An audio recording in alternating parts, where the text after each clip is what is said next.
One of the best things about options is that there are so many different strategies one can take when participating in option trading. Likewise, one of the worst things about options is that there are so many different strategies one can take when participating in option trading. With an endless amount of strategies, and with every strategy having two sides, both a buy side and a sell side, how does one get a handle on it? Most new option traders come to me with the same problem.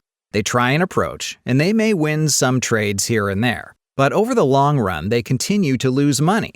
Guess and check may work for some things, but it's the wrong approach for option trading that could cost traders substantially over the long run. As a former lead market maker for one of the world's largest investment banks, it sickens me to see so many people with no professional experience giving bad option trading advice. So in this video, I'm going to share with you two important option trading factors that most fail to recognize.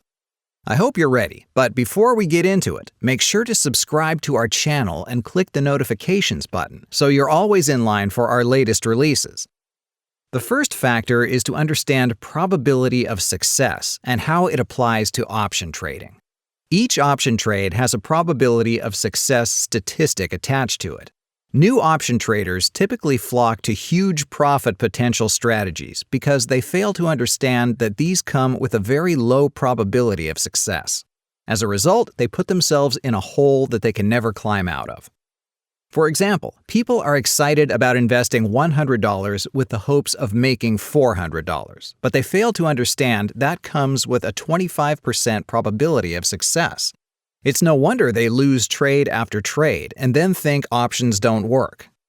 Of course they lost. They were supposed to lose because they were on the wrong side of the trade. Think of it like playing the lottery. Sure, you could win a lot of money with a small investment, but what are the chances of actually winning? I would much rather invest $400 to make $100 and get the 75% probability of success. Mix this with quality research to push the probability of success up even higher, and the wins start to add up quite rapidly. Most people new to trading are initially turned off to this type of trade because they have limited profit potential, and frequently that limited profit is only a fraction of the max loss of a trade. But these people are the ones that are looking to get rich quick, then lose, then think option trading does not work, and then completely abandon it. The way we trade and the way most professional traders trade is to place many high probability of success trades and get a large number of small wins that add up month after month and turn out huge returns over time.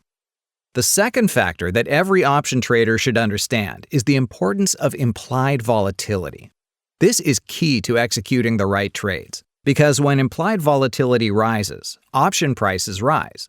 When implied volatility lowers, option prices lower. Knowing this allows us to take advantage of the current market conditions.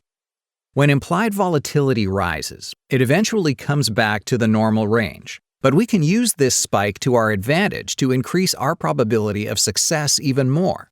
Most people who even consider implied volatility think that when implied volatility spikes, it's the riskiest time to sell premium. And although there's some logic to this, I'm going to show you why this is the exact time to execute this trade. For example, let's look at the options for stock XYZ, which is trading $100 and has an implied volatility of 18%. Let's also now include the probability of success for each strike price. If we were bullish on the stock, we might be so inclined to sell the 95-90 put spread by selling the 95 put for $1.50 and buying the 90 put for 75 cents for a total credit of 75 cents.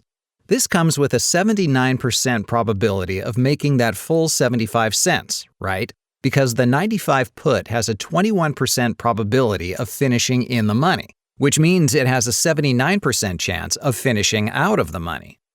But there's some risk, because the XYZ stock currently only trades $5 away from the 95 short strike price.